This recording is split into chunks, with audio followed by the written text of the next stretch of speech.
Afraid to talk, but attorney Gloria Allred said she just didn't. There were just too many suspects. It's what some would call the ultimate story of greed and betrayal on this dark part iron hand. If the story we're about to tell were a movie, critics would pan it. Too ridiculous, not possible in real life. And that's where they'd be wrong. What you're about to hear is the tale of Horace McKenna, a man with some friends, countless enemies, whose murder went unsolved for more than a decade, that is until a confession that seems to come from nowhere. It's been a sensational whodunit that has mystified and frustrated police in Southern California for years. And just when you think you've got it all figured out, that you know what's coming next, well, you'll see.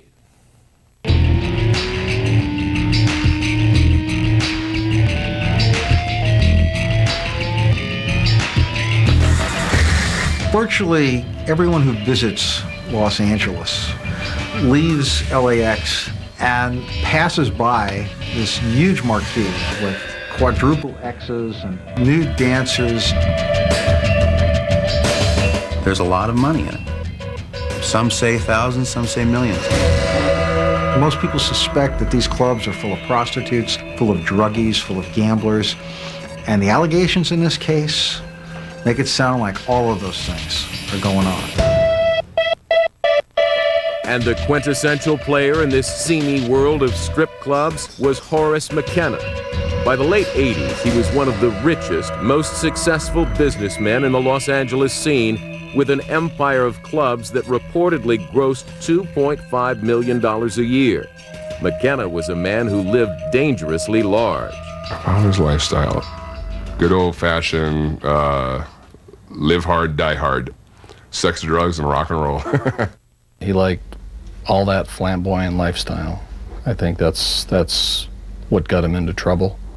To many, McKenna was trouble, an ex-California highway patrolman and ex-con who had been convicted of conspiracy and counterfeiting. He went by the nickname Big Mac. Orange County criminal defense attorney Michael Malfetta says McKenna was as mean as they get. Satan was intimidated by Horace McKenna. 6'7", 320 pounds of half mean, half steroid, with a sprinkling of cocaine on the odd weekends. Very intimidating. He could make a grown man cry just by his voice. Larry Vale was McKenna's handyman and close friend. Mac was a bodybuilder. He used to pump iron every day. That's what he lived for. He loved being a strong man. But his physical brawn and muscle in LA's strip club industry wasn't enough to protect him from the greed and betrayal that would eventually destroy him. Wednesday, March 8, 1989, began normally for 47-year-old Horace McKenna. During the day, he worked out at the nearby gym he owned. That night, he got into his black limousine and visited his clubs. John McDonald, a criminal justice reporter for the Orange County Register, has written extensively about the case and that evening. He went home expecting to go in the house and hadn't taken any special precautions. He had a driver who was unarmed. He couldn't carry a gun because of his felony conviction. So he was just kind of matter-of-factly riding home, sitting in the back. His home, his fortress, was a 35-acre ranch called Tara, named after the plantation in the movie Gone with the Wind. It is tucked away in the sleepy town of Brea, nearly 100 miles away from LA's seamy strip club scene. It was around 12:30 a.m. when McKenna's limo driver, Bob Berg, pulled up to the mansion's locked gates. Big Mac was asleep in the back seat. 911 emergency? Yes, my boss has just been shot. Okay, you're at Harbor Canyon Road? Yes. How'd this happen? We just pulled it through the driveway. We have a locked iron gate. I closed it and locked it. I got in the limo, put it in first gear to start off, and I heard these shots sound like firecrackers, because I'm up in the front. And he said, Bob, I've been shot. Call the paramedics and tell my mom and dad I love them. The paramedics don't arrive in time. Horace McKenna dies of 27 gunshot wounds to his arm, chest, buttocks, and back. That morning, his brutal execution is the big story in Los Angeles. A wealthy Southern California businessman was ambushed by gunmen today as he sat inside his limousine. Michael McKenna, Horace's son, was living with his grandparents when he heard the news early that morning. My grandfather walked in my room. He had a little portable radio, and he said, "Listen to this." I knew what my father was into, so to me it was almost inevitable. But McKenna's neighbors are shocked by his death. They think he has made millions in real estate and horse breeding, not in the strip club business. Flex for us. Flex? Yeah, we want to see some real muscle. Still, they knew Big Mac wasn't your typical Brea resident. He was weird. He was eccentric. Surrounded himself with things that just make people go, "Ooh, look at that." It's like a Hugh Hefner of the other side of the tracks, you know? A Wild West buff, his ranch had a mock ghost town called Boot Hill, complete with a real saloon. And then there were the animals. He had a zoo. Yeah, he had a Bengal tiger, weighed about 400 pounds. Mac could handle it. He could wrestle with that thing and bring it down. Come on. There we go. All right, don't bite hard. Okay. It was like a little pussycat to him. But in the days following the murder, Horace McKenna's reputation goes from eccentric to sketchy. There was very definitely a suspicion that it was mob-related, that the mob may have had some interest in the clubs. As the story went along, day by day, it just changed. He went from a good guy to a guy that looked like he was pretty bad. Big Mac's clubs reportedly grossed millions, but according to a friend, his tax returns didn't reflect that. He made $40,000 a year on his income tax. He dealt in cash, and he didn't claim anything. He made so much money, he had to bury it. He couldn't spend it. Meanwhile, Brea police detectives begin investigating the brutal execution of a man who may have had more enemies than friends. People loathed him, people avoided him, people were scared of him. It wasn't really him, it was an act. He didn't trust nobody. I think it's because he had so much to take, so much to steal away from him. I don't see that there was, that there were that many people who were particularly, infatuated with McKenna. I mean, I think there were a lot of people relieved that, he was out of the picture. When we come back, I don't know back then if Brea, even at that time, had an average of one murder a year. They had bullet casings, but they didn't have a gun. They did have cigarette butts from where the gunman had been smoking. There's no fingerprints on them. There was just so many people that had an axe to grind with him. There was just too many suspects.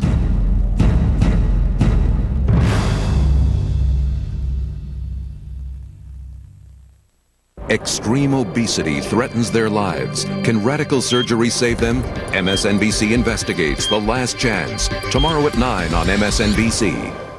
All August, it's all new episodes of Headliners and Legends every weeknight at 10. Get intimate with the biggest newsmakers. All new Headliners and Legends weeknights at 10 on MSNBC.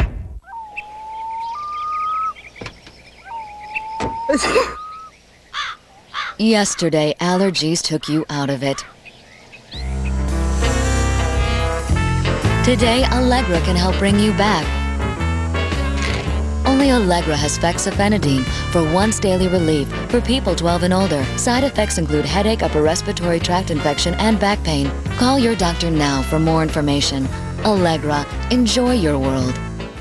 Let's get set. Wouldn't it be great to fly the family to Orlando and go on a theme park-a-thon? You could go to Priceline.com for airfare and a hotel room, then take all the dough you saved and visit Movie Studio Land and see family-friendly death-defying stunts, people in animal suit land, and watch performing plushies, and friendly marine creature land and witness the wonders of the briny deep.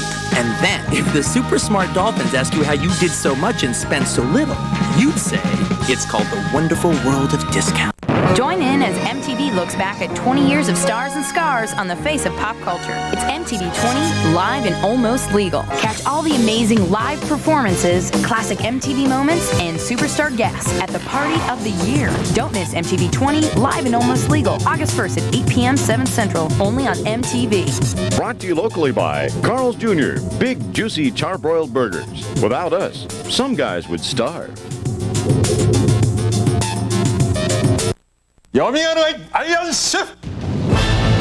challengers, the Iron Chefs, and the battle for the ultimate honor. Experience the spectacle, the pageantry, the wonder that is Iron Chef.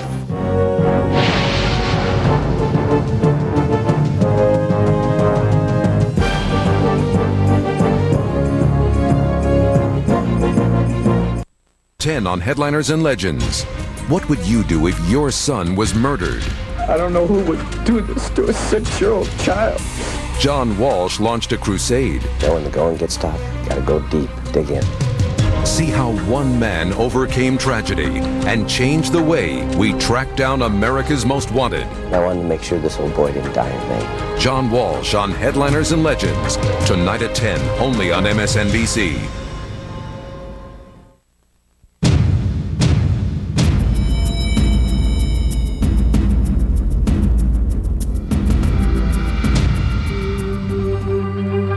To have somebody machine gunned to death in the city was just like made history. In the spring of 1989, police began investigating the grisly murder of Horace McKenna, an ex-cop, ex-con, and strip club magnate who's been mysteriously gunned down in the back of his limo outside his home in Brea, California. Big Mac's clubs were in Los Angeles, but his murder took place in neighboring Orange County, so the case falls to the local authorities. I don't know back then if Brea, even at that time, had an average of 1 murder a year. Rick Morton is an undercover detective who would eventually play a major role in the McKenna investigation. He asked MSNBC to alter his appearance for this interview. A small department like that isn't going to have the resources to work a case like this. So, from the start, the case is nothing but frustrating for Brea's detectives. Though there was no shortage of suspects, there wasn't enough evidence to tie anyone definitively to the murder, at least not yet. They had bullet casings, but they didn't have a gun. They did have cigarette butts from where the gunman had been smoking. There's no fingerprints on them. They had tire tracks from where the gunman's car had been on the mud. But not much at all. The only real witness to the crime was the chauffeur, Bob Berg, who didn't see much by all accounts. He was out trying to open the gate. He heard some noise and didn't get a particularly good description of the gunman. It was dark. What about the chauffeur? Was he considered a suspect? A police report indicates that Bob Berg showed deceptive on the polygraph on key questions, but it was a very weak case on him. He doesn't seem to have had anything to do with the killing, as, you know, might have been one of the early suspicions that he had helped set McKenna up, but there doesn't seem to be any evidence to support that at all. From there, the investigation evolved into something that seemed straight out of central casting, though the real break in the case would come from someone still waiting in the wings. What they did have was this empire of exotic nightclubs and some really seamy people out there that they spent a lot of time talking to. Drug users, drug dealers, nude dancers, cops, former cops.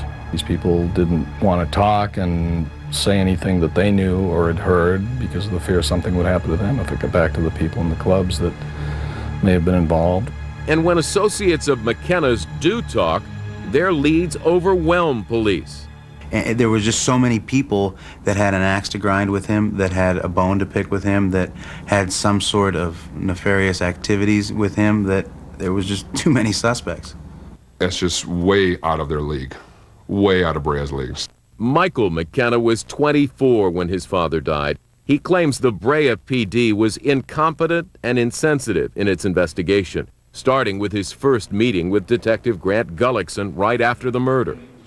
He introduced himself and then started asking me a ton of questions about my father's businesses, about bank accounts, about nightclubs, about buried money. If I can quote Detective Grant Gullickson at the time, told me right to my face, "Your father is another criminal out of the way. We don't care about the murder," end quote. Detective Gullickson would not grant MSNBC an on-camera interview, but says Michael McKenna's allegations are totally false. He believes Brea police did the best job they could with the evidence they had. If there were ever to be bias in a case because of the victim and who the victim is, I mean, the McKenna case would be a natural. He was a bad guy, but it's a murder. So whether that had anything to do with why it didn't get solved or why it wasn't pursued more aggressively, I don't know. I mean, people have speculated a lot of things. By the early 90s, several years into the investigation, the leads dry up and the case grows stone cold. They're stymied because although they have strong suspicions about people who wanted McKenna dead, they don't have anything linking those people with the crime.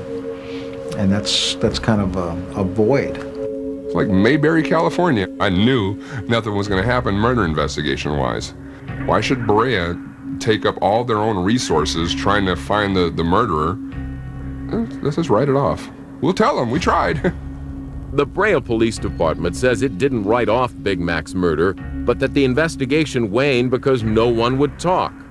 So little did anyone suspect that nearly 10 years later, the Horace McKenna case would be cracked wide open by an unexpected and truly bizarre turn of events.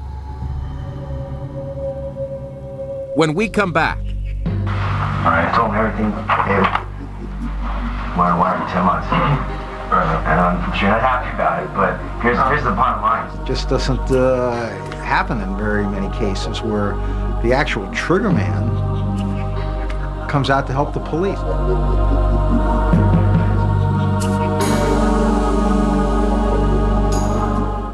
Time Magazine's Margaret Carlson reports on the latest from Washington tomorrow on Imus. Extreme obesity threatens their lives. Can radical surgery save them? MSNBC investigates The Last Chance tomorrow at 9 on MSNBC. Are you losing the battle of the bulge? These exercises strengthen abs but don't burn fat. These machines burn fat but won't flatten abs. Now there's the Abdur system, designed to aerobically burn fat as it flattens your abs in just minutes a day. In fact, we guarantee you'll lose 2 inches from your waist in 10 days or your money back. Look, ab machines strengthen your muscle but won't reduce the size of your waist. And some exercise can actually make your ab muscles bigger. Only the Abdur's unique rotating torso trimmer targets your upper abs, lower abs, obliques, and lower back, all in one fat-burning circular motion. You'll flatten your stomach in weeks, not months. We guarantee it. No more straining your back. The Abdur is ergonomically designed to take pressure off your spine as it massages your back. Imagine losing inches as you watch TV. Before I started using the Abdur system, I was really unhappy the way I looked. Ever since I started using the Abdur system, I started seeing immediate results, and I feel so much happier and more confident in everything I do. My belly wasn't getting flat, and that was the area that I really needed to work on. So I started using the Abdur, and within a very short period of time, maybe about a month, I lost almost 10 pounds and 2 inches. These bulky machines cost up to $8,000. The Abdur does the work of all these machines. Millions have sold, and now on this exclusive TV offer, it can be yours for 6 payments of only $29.95. But wait, call within the next 10 minutes and we'll make the last payment for you. And if you order now, you'll receive the Abdur Nutritional Guide and the Abdobics Motivational Video, a $20 value free. We guarantee you'll lose at least 2 inches from your waist in just 10 days or your money back. For the rock-hard abs and a slim, sexy waistline, all you have to do is order the Abdur today. Call now to order the Abdur for only 5 payments of $29.95 plus shipping and handling. Plus, get the Abdur Guide and Motivational Video free. To have the Abdur rush to your home, use your checking account just like a credit card. Just have your account number ready or use these major credit cards. Comes with a 30-day money-back guarantee. For flat, sexy abs, call the toll-free number now. Start your engines, jump the gun, because here comes the Cannonball Run. This back team's all trying the best to be the first from east to west. Rednecks, rappers, and frat boys hauling ass and souped-up toys. Grandma and the Playboy bunnies gunning for a ton of money. Obstacles on every street, lost tires and pigs and lots of meat. Anything to get that prize, you can sabotage the other guy. 16s, 5 days to get from New York to LA. Fast and furious, look out, son. It's Cannonball Run 2001. Start Sunday, August 5th at 10, 9 Central on USA. You're watching MSNBC.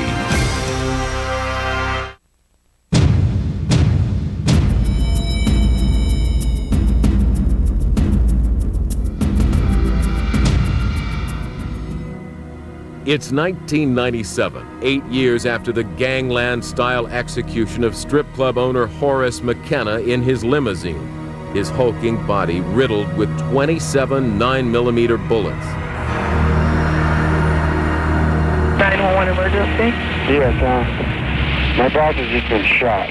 I got in the limo, put it in first gear to start off, and I heard these shots sound like firecrackers. The investigation of McKenna's death had fallen to a small community police department that couldn't crack the case. But now, nearly a decade after the murder, the district attorney's office in Orange County, California, suspecting the cold case might be tied to organized crime, hands it to a savvy, street-smart investigator with their organized crime unit.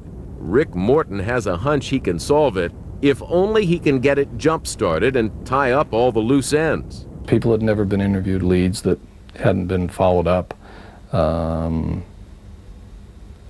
leads that had been followed up but hadn't been taken to the next step. I really believe that we could solve the case. The reinvestigation gets off to a promising start in 1997. A lot of people just said, you know, I've never talked to the cops before, but I'm going to do it because this guy didn't deserve to have this done to him the way it was done. Then, nearly 2 years into the inquiry, Morton starts hearing about a 35-year-old man named John Sheridan. He's a carpet cleaner, convicted drug dealer, and employee at McKenna's strip clubs. A couple of witnesses had mentioned him as somebody we should look at. Brea police had not investigated Sheridan, but the ex-con piques Morton's interest. We began to think about John Sheridan, and could he be involved in this? Or what part might he have played, or might he know something? But then, in a bizarre twist that would shake the case to its core, before detectives can get to Sheridan, Sheridan gets to them. For years, he had been an informant for this man, Ventura County narcotics detective Kurt Rothschiller, who asked us to interview him in shadow. In January 2000, about a year after Sheridan comes onto detectives' radar, Rothschiller meets his informant after getting an out-of-the-blue phone call from him. Sheridan said he wanted to talk about Big Mac. Rothschiller didn't know what to expect, but he was about to hit the jackpot. And I pointedly asked him if he was the shooter, and he looked right at me and said, Kurt, if I was a shooter, I'd look you in the eyes and tell you that I was not the shooter. And then he looked me right in the eyes and said, Kurt, I'm not the shooter. After talking with Rothschiller, Sheridan indicated that he wanted to come in and help himself and talk to us. On the evening of February 19th, 2000, detectives Morton and Rothschiller meet John Sheridan at an LA club called Bob's Classy Lady, and later moved to a Holiday Inn where he made an emotional audio-taped confession. My thinking is, after a few years, I know I'm going down, and I'm not proud of it, and I'm scared. Sheridan says on the night of March 8, 1989, he got onto the highway and sped nearly 70 miles to Brea, where he followed the winding road to McKenna's ranch. He took a 9mm automatic Uzi he bought and walked to the wall next to the front gate. Sheridan hid behind it for hours until McKenna's limo pulled up. He approached the car's right rear and emptied his Uzi into the window.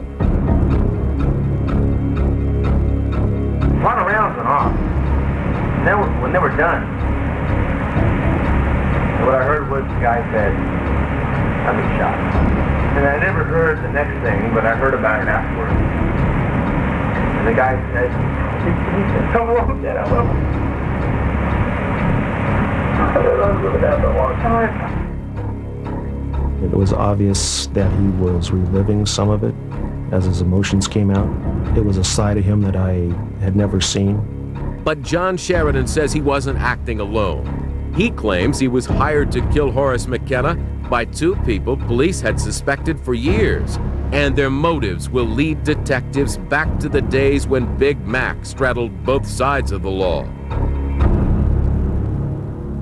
When we come back, McKenna is convicted of a felony and can no longer have his name on any of the licenses. And Woods is an upstanding citizen, certainly someone who could pass the scrutiny of any investigators for the State Liquor Board.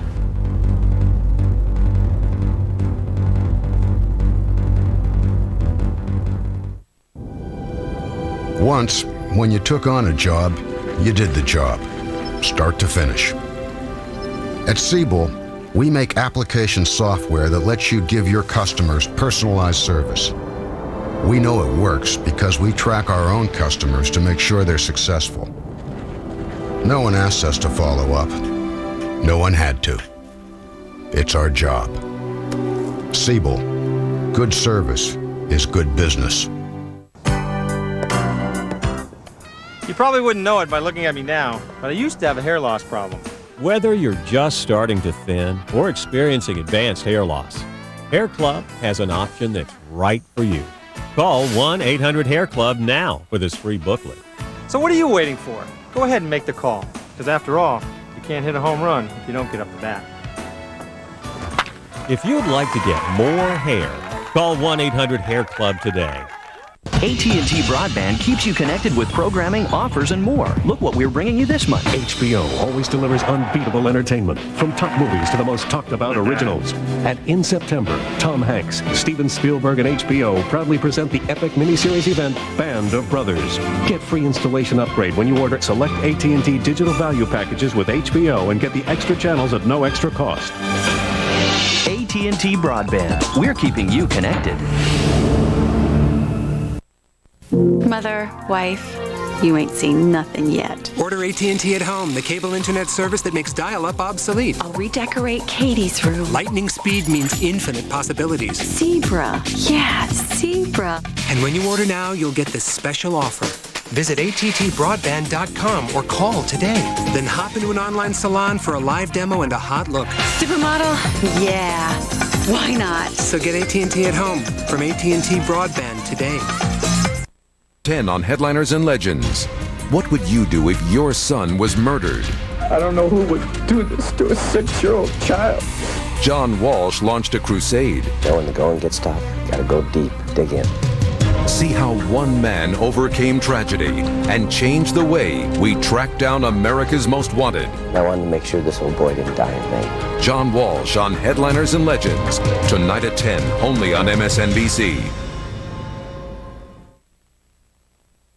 Due to mature and graphic subject matter, viewer discretion is advised.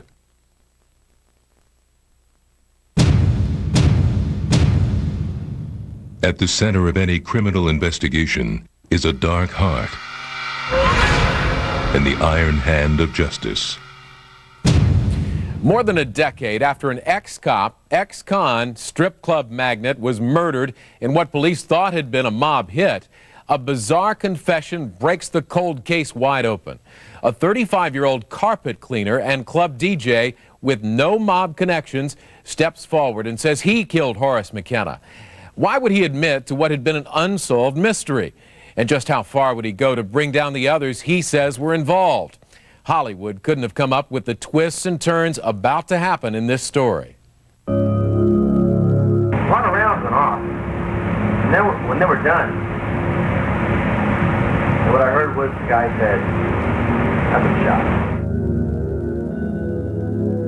It's something which is like from, Plan 9 from outer space. It just doesn't happen in very many cases where the actual trigger man comes out to help the police, and not because he's facing time on some other charge. He says that it had been bothering him for a long time. He'd actually talked to a priest and told the priest, had confessed to the priest. The priest basically said, if you really want forgiveness, you have to go to the police. And John Sheridan comes to police with a remarkable story, one that leads investigators back to days when Horace McKenna traded in his police badge for a world of reportedly shady business deals. March 1989, Horace McKenna's funeral.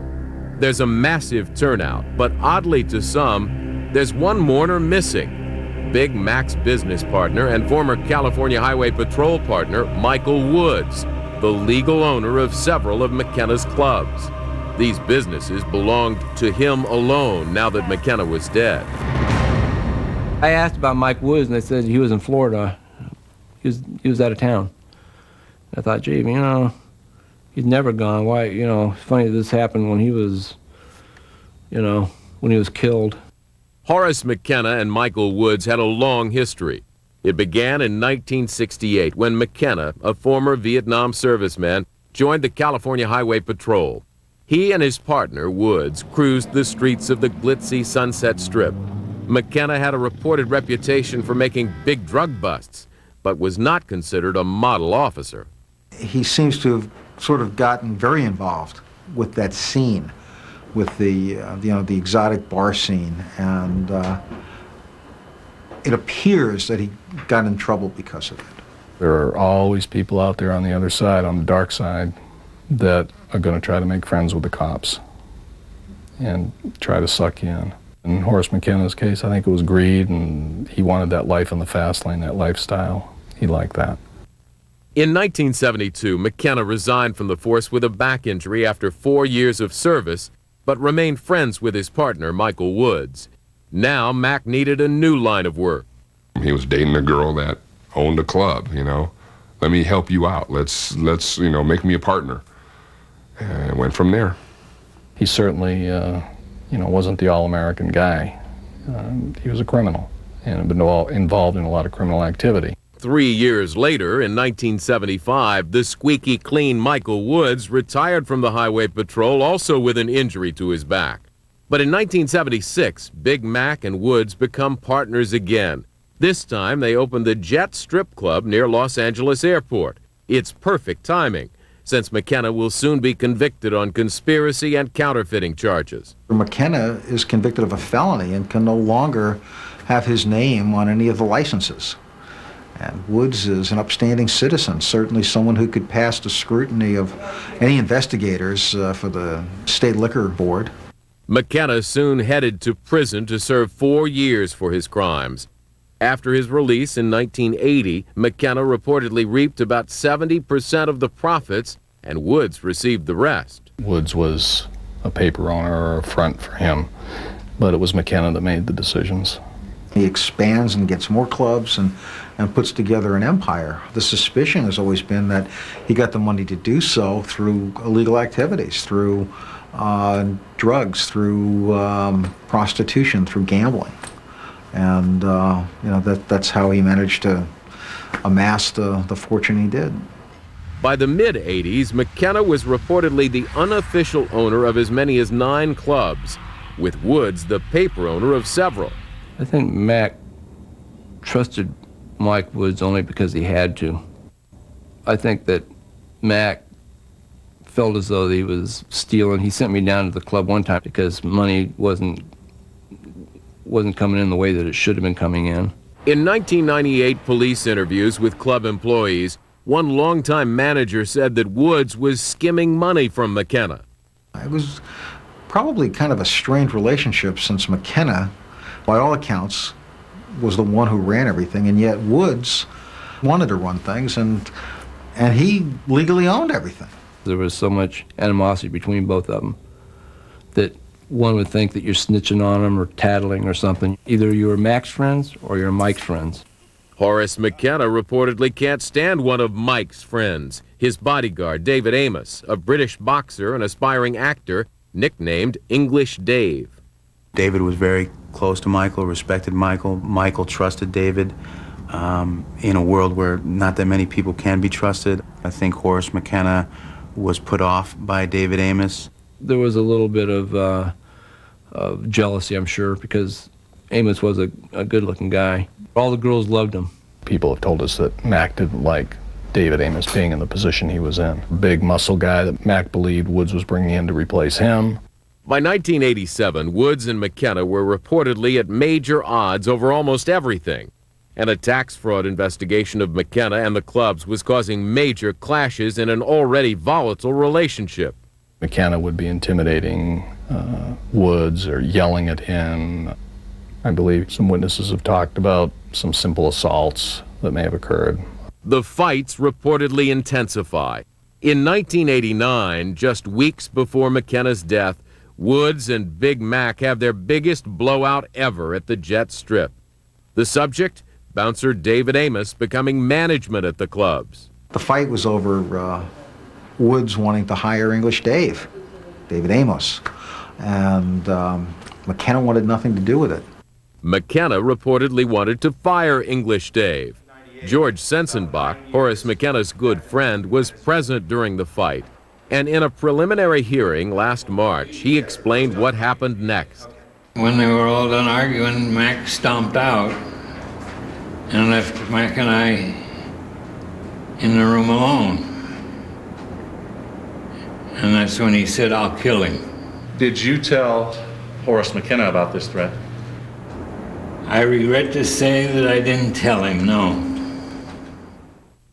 According to Detective Rick Morton, Michael Woods and David Amos had been prime suspects in McKenna's murder ever since the case was reopened. Although we did get information and leads into other areas, we looked at other potential suspects, it kept coming back to Michael Woods and Dave Amos. But there's a huge hole in the case in that they can't connect the crime with the people they suspect. Michael Woods had also been a suspect in the original 1989 investigation. But again, there wasn't hard evidence to link him to Mac's murder. That is, until John Sheridan stepped forward. He admits to the shooting and that he was paid by David Amos to carry out the murder on behalf of Mike Woods. He wanted to be the guy. He wanted the power, and the one thing stopping Mike Woods from doing that was Horace McKenna.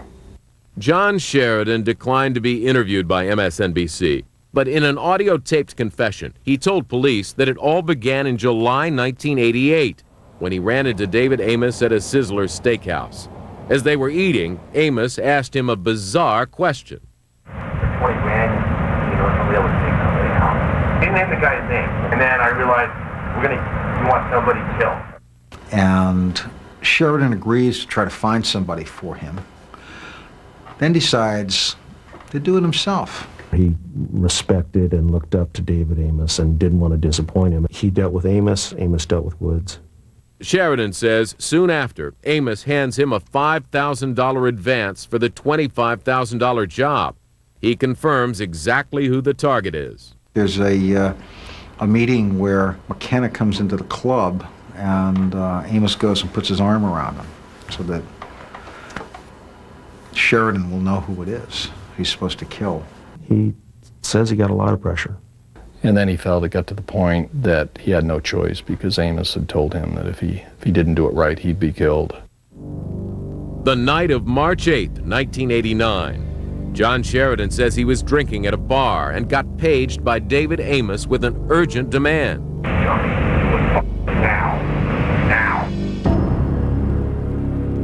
Still ahead, is John Sheridan a credible witness, or does he have an axe to grind? He was a little bitter because Amos was living so high on the hog, and Woods was certainly a wealthy man, and he wasn't.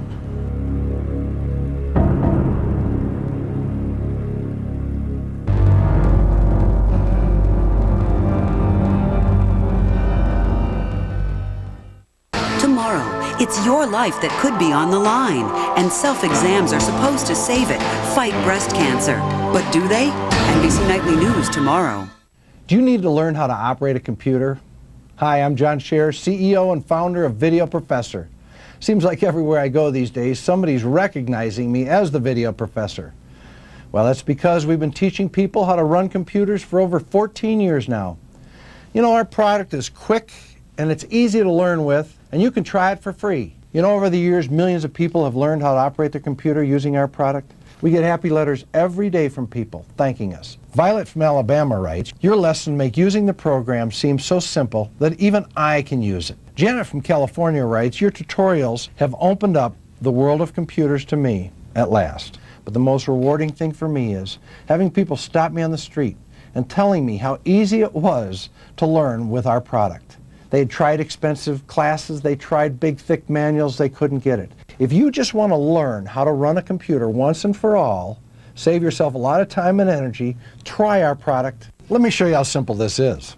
You put this CD in your CD tray, your lesson will come up. The lesson plays right on your computer. It works just like a VCR. You have a play button, pause, rewind, fast forward. Just follow the step-by-step instruction. You know, I'm so confident my product will work for you, I'm going to send it to you absolutely free. It's regularly a $59.95 value. You pay a small shipping and handling. The reason I'm going to do it is because I know that once you try our product, you'll come back to us for all your computer learning needs. And if this doesn't teach you how to run that computer, I'll even refund your shipping and handling. So what do you got to lose? Try my product. Call Video Professor now for your free lesson. Choose from Windows, Word, Quicken, the Internet, and many more. Call in the next 10 minutes and this free gift will be yours. The Anytime Organizer is the calendar, diary, address book, and journal on your PC, so you'll never miss an appointment again. Remember, you must call now to get your free CD and the extra free gift. So don't delay, call now. Call 1-800-264-7465.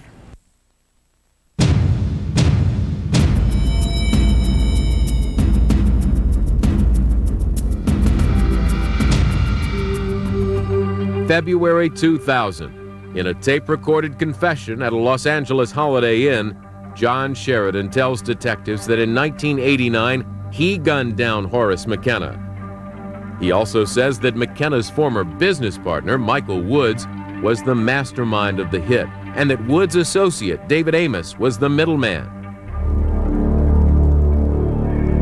After firing into McKenna's limo that night, Sheridan claims he drove miles from the crime scene and called Amos from a payphone at a 7-Eleven. According to him, Amos's reaction to the murder went something like this. I'm gonna take care of you. You're not shut. That was it. John Sheridan was involved at street level crime. He was a guy that could be used by people to do things, and he was used. But criminal defense attorney Michael Malfetta, who will soon play a role in the case, says that Sheridan's confession is as sketchy as his background. He couldn't remember where he got the gun, can't remember where he put the gun. And there's no physical evidence that supports it was John Sheridan. There's no forensics, there's no ballistics. I believed what he was saying happened because of how he described it and what he did and what we knew. I thought we had the shooter. Still, the confession from Sheridan is not enough to implicate Amos and Woods. So, in a risky move, the Orange County DA asks Sheridan to go undercover for them in return for the recommendation of a reduced jail sentence.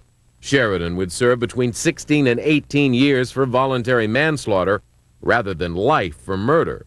Letting this guy out there, it was a heck of a chance. You had to worry about John Sheridan out there deciding he wanted to run. Sheridan doesn't run. Instead, for 10 months, he records hundreds of hours of conversations with David Amos, which were also captured in surveillance photos like these. But he has very few talks with Michael Woods.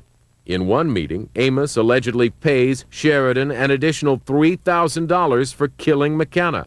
Although we had other things and we thought we had enough at that time to probably take Amos down, but that was probably one of the biggest things that implicated Amos. So, in October 2000, 41-year-old David Amos, who has no criminal record, is arrested for first-degree murder. We don't want 9/10 of the story. We want the whole thing.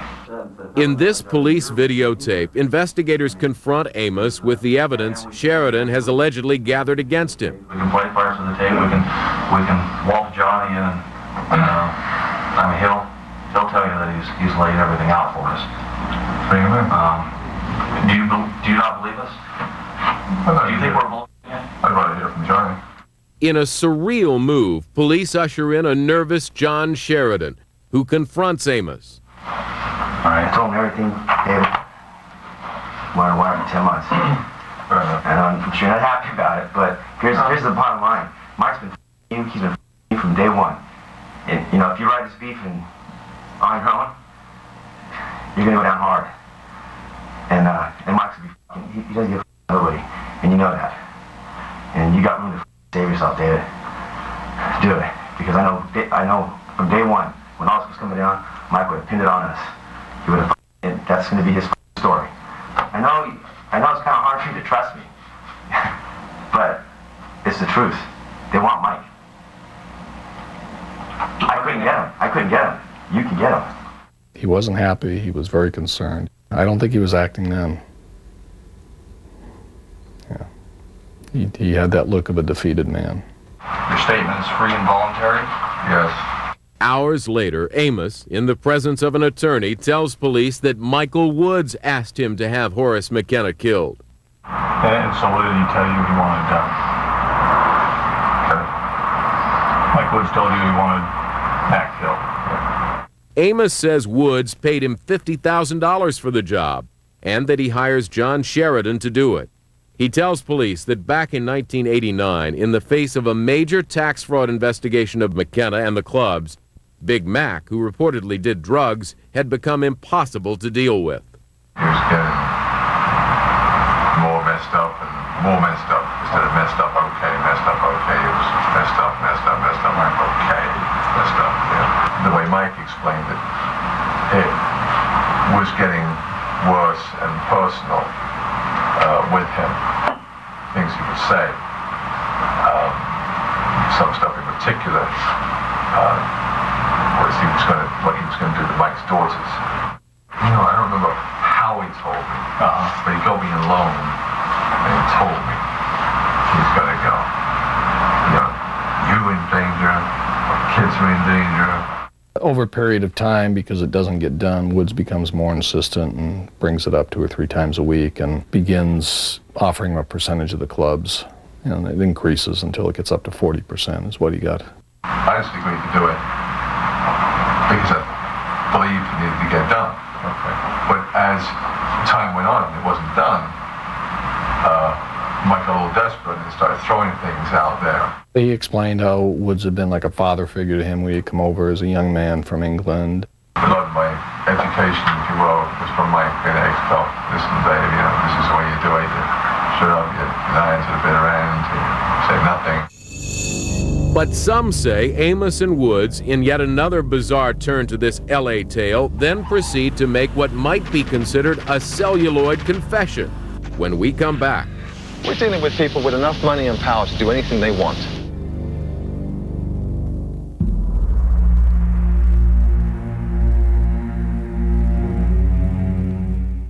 Extreme obesity threatens their lives. Can radical surgery save them? MSNBC investigates The Last Chance. Tomorrow at 9 on MSNBC. It's the most wonderful time of the year. It's that time of year again. They're going back! It's back to school time at Staples.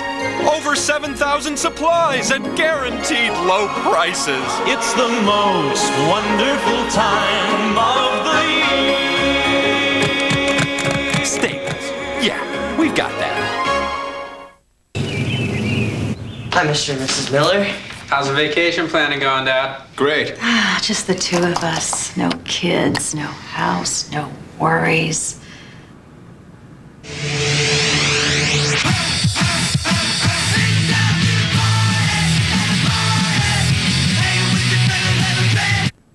Change your search without using the back button. Another way Expedia makes it easy to find the trip you're looking for. Ladies and gentlemen, Expedia.com. Other airline credit cards give you 1 mile for every dollar you spend. But only the Delta Sky Miles credit card from American Express gives you that. Plus, you'll always get double miles at supermarkets, drugstores, and on Delta tickets. On top of 5,000 bonus miles just for getting the card. Watch how quickly all those extra miles add up to your free vacation travel. We can't say the Delta Sky Miles credit card is twice as good as other airline credit cards, but you might. Call 1-800-SKY-MILES to apply now.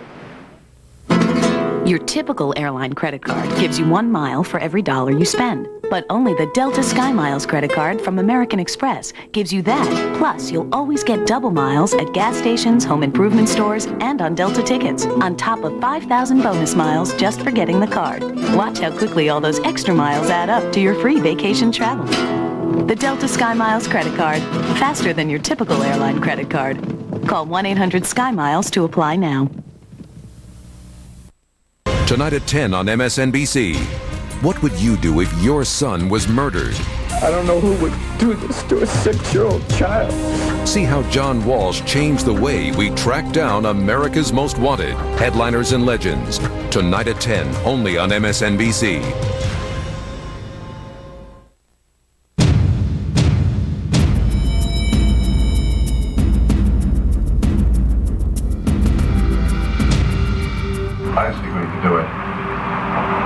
things that believed needed to get done. David Amos's confession to police concerning the murder of former strip club owner Horace McKenna is a startling turnaround in a case that some say focused on two very arrogant and overconfident suspects. I think they thought they were untouchable because of the way the investigation went initially, and because I don't think they believed there was anybody out there that would cooperate with us and help us put it together. By the mid-90s, Amos is a partner with Woods in the clubs, and many claim that the two were rich and seemingly brazen enough to risk art imitating life.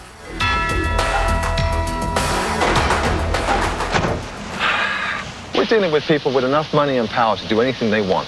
Woods executive produces and Amos stars in two films that some say parrot their crime.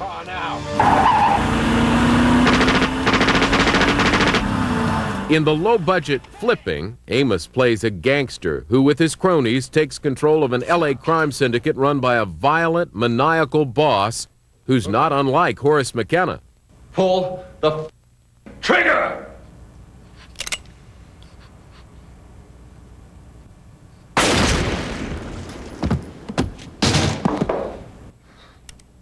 If that's your passion, you want to make movies, you know, sure, make a movie.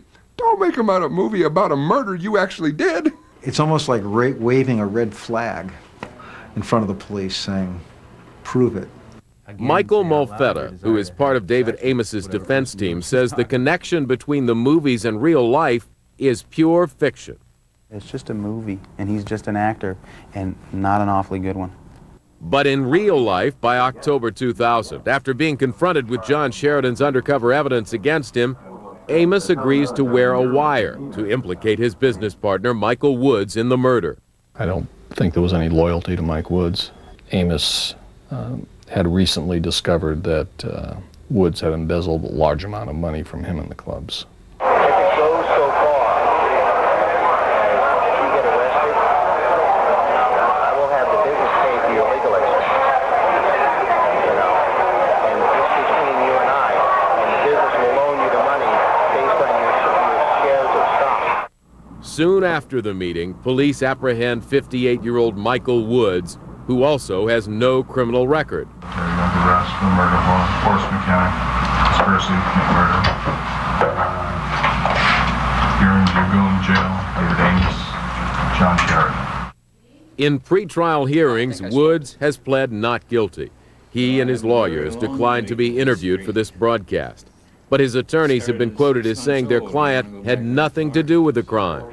I think Woods's lawyers are going to contend that the overall conversation that was recorded between Amos and Woods does not objectively support his guilt. They're going to have to produce a lot more to get a conviction of Woods, who's, on the face of it, is a successful businessman, a disabled police officer, and someone whose charity work has earned him a good name in the community. David Amos, who declined to speak with us, has also pled not guilty, despite his confession to police. There's a lot that went into that alleged statement that has not been brought out. There was pressure for him to act in a certain way and to do certain things. But a recent report in the Los Angeles Times states that Amos has cut a deal with prosecutors and will receive a reduced sentence for his testimony against Michael Woods. Michael Mulfetta says he also questions the reliability of the prosecution's star witness, John Sheridan, who is currently pleading not guilty. After the trial begins, he plans to change his plea to guilty in order to receive a reduced jail sentence that the Orange County DA intends to recommend. John Sheridan is a career snitch. That's what he does. And by that I mean he will say what needs to be said to get himself out of trouble. And I think that when the investigation was reopened, Sheridan just thought, you know what, I better get while the getting's good. I'm gonna cut a deal and take down whoever I need to take down. Truth be damned. In fact, in his confession to police, John Sheridan admitted he was a disgruntled employee. After killing McKenna in 1989, Sheridan goes to prison for drug trafficking. When he's released, Amos keeps his promise of a job, but makes Sheridan a lowly disc jockey. I come out, and everybody's driving Hummers and Tases and all that shit. I'm driving my little Toyota, and I'm thinking, what the happened here? It was about money. He was a little bitter because Amos was living so high on the hog, and Woods was certainly a wealthy man, and he wasn't. But despite the criticisms, police believe they've got their men. We have a strong case on all three people. We have 2 of the 3 admitting it, confessing to it. And we have very strong corroboration on the information about the 3rd one. There's a lot of things that went on there that make me believe that John Sheridan ultimately has told a lot of lies. If this were a work of fiction, this ending would be thrown out by the editor as totally unbelievable. It's got all the elements of a suspense thriller, and we'll see just how much of a courtroom drama it turns into. If David Amos and Michael Woods are convicted on first-degree murder charges, it could mean life without parole for each of them. Regardless, it doesn't look like the scrutiny of Woods and Amos will end with the McKenna murder case. Authorities say they're investigating the pair for tax evasion and skimming money from the clubs. That's our report for tonight. Thanks for watching. I'm John Siegenthaler. To subscribe to our MSNBC Primetime newsletter or for information on upcoming programs, go to prime.msnbc.com. Next on MSNBC, he turned personal tragedy into a crusade for justice. John Walsh on Headliners and Legends. Next, only on MSNBC. Spin, spin, spin the globe. It's your turn to spin the globe. All around the world, Siemens provides hospitals and doctors with the tools they need to make the right decisions right away. From diagnostics to patient information to care management, we're doing our part to help people everywhere feel better. Spin, spin, spin the globe. It's your turn to spin the globe. You're on the 405. There's a problem on the 10. How do you get to the 91 without using the 72? The GPS system. Everybody get that? Are you in the right class? Lock! Unlock! Lock! Unlock! GPS, ABS, anti-theft. You're smarter than 99% of the cars out there. But if you think you can just coast through here, you're wrong. You gotta get that convertible off your mind, dude. Motorola, making things smarter and life simpler. An unsolved mystery 3,000 years old. An exclusive television event. A year in the making. 2 men. No one until today know about this tunnel. What I want to do today is explore what's underneath this floor. Worlds away. We are working with a classic technique. We simply took the radar right through the center of this room. Worlds apart. We don't work with the modern things. I think our best bet is to go to the new frequency. With one goal. There's no air circulation provided. To find the truth. Still a lot of treasures to find in the Valley of the Kings. There's something here.